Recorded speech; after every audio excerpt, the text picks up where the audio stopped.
याचना नहीं अवरन होगा, संघर्ष बड़ा भीषण होगा। लक्ष्मण यादव को ऐसे संघर्ष करने के लिए छोड़ दीजिएगा कि मनोज झा की तरह उनको भी राज्यसभा सांसद। क्या लक्ष्मण यादव को राजनीति में आना चाहिए? मैं आपको कह रहा हूं कि लक्ष्मण यादव राजनीति में हैं ही। हैं? जिस संगठन ने उसको हटाया उसके पद से, तो नेता बनने से कोई रोक देगा क्या उनको? बन गए। मैं तो कहता हूं लक्ष्मण यादव जी चुनाव लड़ेंगे। अरे भाई महारथी हैं। चुनाव लड़ेंगे कि नहीं? मैं बता रहे महारथी हैं, उनको खुद जनता अपने माथे पर बैठाएगी। आप चुनाव प्रचार करने जाएंगे लक्ष्मण यादव का? अब लक्ष्मण यादव से दिखे लोगों का मौका मिलेगा तो प्रचार करके मैं अपने आप को धनदान समझूंगा। तमाम बहुजनों को आपके माध्यम से कहना चाहता हूं, एक नजर डगर पर डालो, दूसरा नजर पार्लियामेंट पर डालो। बाबा साहब ऐसे दिखाएं। जो बाबा साहब पार्लियामेंट को ही दिखा रहे हैं ना, कब्जा करो। हाँ। तो इसलिए उपेक्षितों, संसद पर कब्जा की तैयारी करो। दुनिया के देश कहीं ईवीएम ने चल रहा है, जब प्रतिकार हो रहा है, ईवीएम पर संदेह पैदा किया जा रहा है, तो अगर निष्पक्ष चुनाव चाहती है भारत सरकार तो निश्चित रूप से ईवीएम को हटाना चाहिए। प्रोफेसर लक्ष्मण यादव को दिल्ली यूनिवर्सिटी से बर्खास्त किया गया। कई बड़े नेता बहुजन समाज के इस पर मुखर हैं। देश भर में विरोध हो रहा है। हमारे साथ बिहार के शिक्षा मंत्री प्रोफेसर चंद्रशेखर जी हैं। सर, लक्ष्मण यादव से आप बातचीत किए और उनको हटा दिया गया, इस पर क्या कहेंगे? उत्कृष्ट योग्यताधारी गोल्ड मेडलिस्ट को तदर्श शिक्षक के रूप में जो बहाली हुई थी, अगर नियमित बहाली एक बहाना है तो गोल्ड मेडलिस्ट, मेधावी, ख्याति प्राप्त, इतने बेहतरीन ब्रिलियंट प्राध्यापक को नहीं हटाना चाहिए था। चयन समिति ने जरूर से कहीं न कहीं पक्षपात किया है, और ये पक्षपात अगर हुई है तो कोई साधारण घटना नहीं है, ये असाधारण घटना है। ये समान सी नियुक्ति प्रक्रिया, इसको ना समझा जाए। लक्ष्मण यादव का ट्रैक रिकॉर्ड रहा है कि तानाशाही के खिलाफ, संप्रदायवाद के खिलाफ, नफरतवाद के खिलाफ, सामाजिक न्याय और समाजवाद को स्थापित करने के लिए बहुजनों की एक आवाज़ बने। बहुजनों की आवाज़ जितनी प्रखरता से वो रखते रहे, संविधान विरोधी तत्वों के खिलाफ जिस तरह से वो हमलावर रहे, तो मैं तो समझता हूं कि विलंब से कार्रवाई हुई है। पहले से हटा देना चाहिए था। मैं समझता हूं विलंब से कार्रवाई हुई है। ऐसे प्रखर लोग जो संप्रदायवादियों के, मनुवादियों के नफरत का पर्याय बनेगा, और ये जो संप्रदायवाद है, नफरतवाद है, मनुवाद है, ये क्रूर वैचारिक संगठन है, क्रूर वैचारिक संगठन वाले लोग हैं।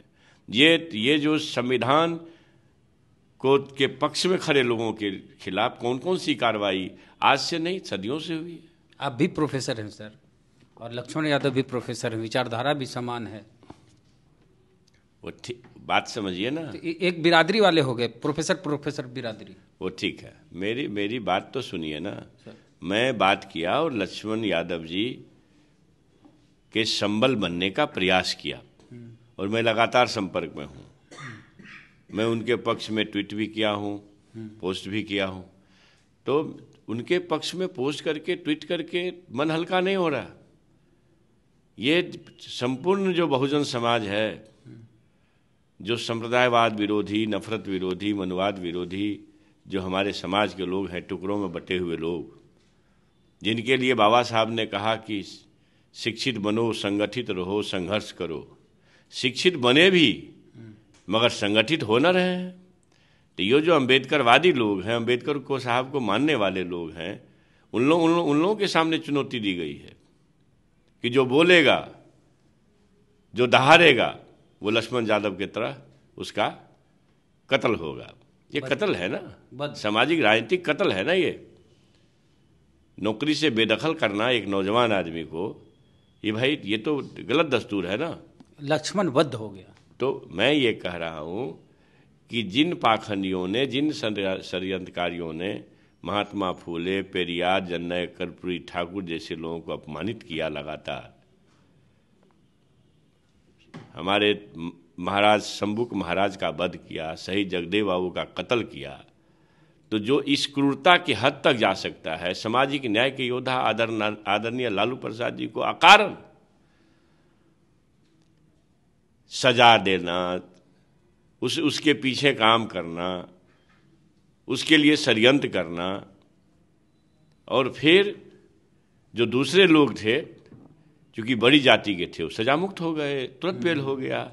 हमारे नेता आज तक परेशान हैं। और नेता छोड़िए, हमारे नेता को ख़त्म करने के लिए, उसके परिवार को ख़त्म करने के लिए तेजस्वी यादव जी को उसके भ्रूण हत्या की प्रयास की जा रही है।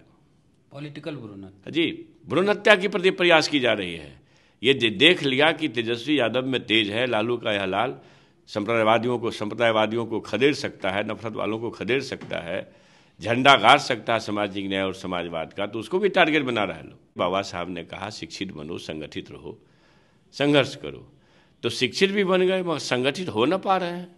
ये जो है संप्रदायवादियों ने, नफरतवादियों ने, मनवादियों ने जातियाँ बनाई इसलिए कि लोग इकट्ठा ना हो, गोलबंद ना हो, कुछ कुछ कह करके इन लोगों को। आप लोग तो कर रहे सर, जातीय जनगणना करवा रहे हैं, आरक्षण बढ़ा दिए, बिहार में आरक्षण बढ़ गया, लेकिन कहीं चर्चा नहीं हुई मीडिया में, इस तरह की माहौल नहीं बना सर।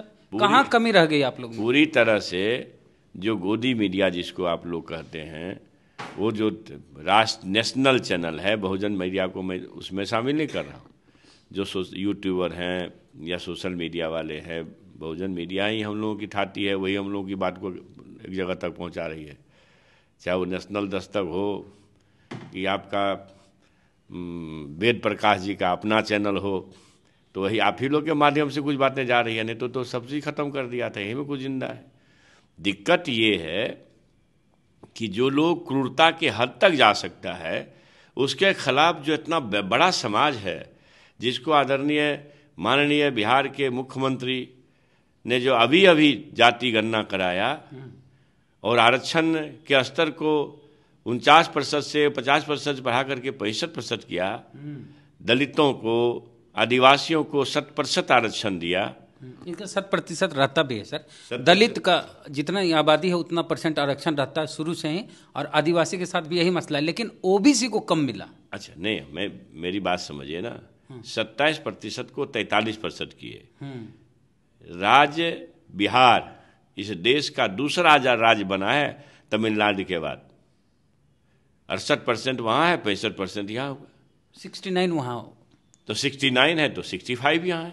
मेरे कहने का मतलब ये है कि बिहार आरक्षण के मामले में दूसरा राज्य बना, और जाति गणना के मामले ओवरऑल देखें अगर सर, तो सबसे ज़्यादा आरक्षण किसी राज्य में है पूरे देश में, तो 75% बिहार में है, क्योंकि ईडब्ल्यूएस को तमिलनाडु में लागू नहीं किया गया। ठीक है, वो तो ये जो है भारत के जो सरकार हैं उसने एक हफ्ता के अंदर आनन फानन में संविधान गैर संवैधानिक मामला रहते हुए भी, संविधान सम्मत नहीं रहते हुए भी, जिन सवर्णों के गरीब लोगों के लिए आरक्षण का प्रावधान किया, तो उसके तहत बिहार में चल रहा है। हमारा ये कहना है कि साहब ये जो तत्व हैं, इनसे लड़ने वाले लोगों को अब अपमानित होने की ज़रूरत नहीं है, और इसलिए लोगों को गोलबंद होना चाहिए। कैसे 90 पर 10 भारी हो रहा है? इसलिए कि आप टुकड़ों में बटे हुए लोग हैं।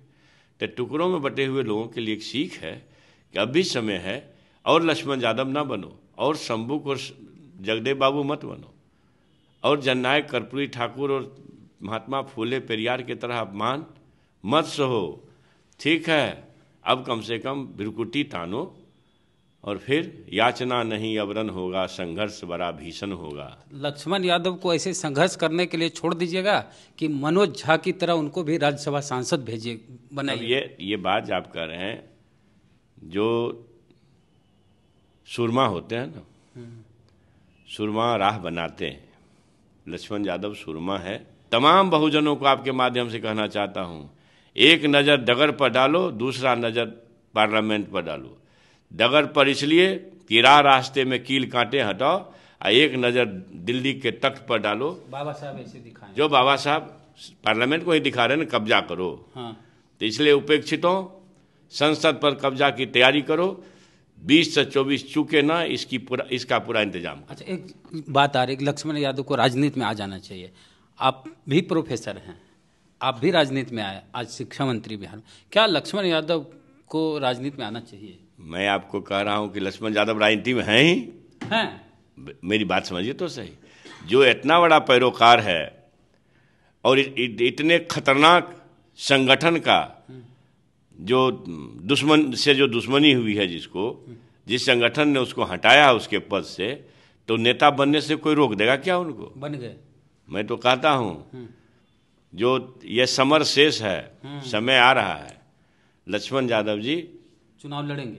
अरे भाई महारथी हैं, चुनाव लड़ेंगे कि नहीं? मैं बता दे रहा, महारथी हैं, उनको खुद जनता अपने माथे पर बैठाएगी। आप चुनाव प्रचार करने जाएंगे लक्ष्मण यादव का? अब लक्ष्मण यादव से दिखे लोगों का मौका मिलेगा तो प्रचार करके मैं अपने आप को धनदान समझूंगा।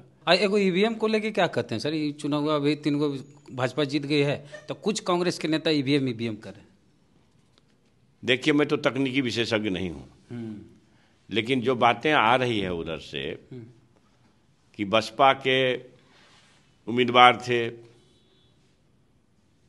अपने बूथ पर जहां उनका आवास है, जिस वार्ड में, जिस टोले में वो रहते हैं, उस बूथ पर उनको एक भी वोट नहीं है, तो भाई परिवार का भी तो 5 वोट मिला होगा ना। बिल्कुल, बेटा बेटी तो देवे करेगा। तो ये इसका मतलब एक संदेह पैदा करता है जरूर।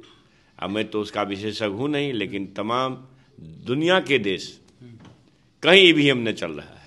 जब प्रतिकार हो रहा है, ईवीएम पर संदेह पैदा किया जा रहा है, तो अगर निष्पक्ष चुनाव चाहती है भारत सरकार, तो निश्चित रूप से ईवीएम को हटाना चाहिए। शुक्रिया सर बातचीत के लिए। तो लक्ष्मण यादव से बिहार के शिक्षा मंत्री चंद्रशेखर साहब बात किए, और बात क्या किए इन्होंने कहा।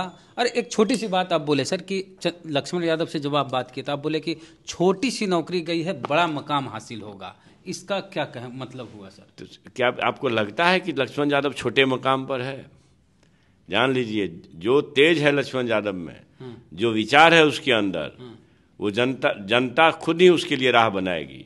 और ये जान लीजिए कि तारीख बताएगा, लक्ष्मण यादव इस देश के अमिट हस्ताक्षर बनेंगे। शुक्रिया सर। तो पूरी बातचीत कैसी लगी बताइए कमेंट बॉक्स में। फेसबुक पे देख रहे पेज को लाइक फॉलो नहीं किया कर लीजिए, यूट्यूब पे वीडियो देख रहे हैं सब्सक्राइबर नहीं, घंटी बजा कीजिए। जय भीम, जय भारत।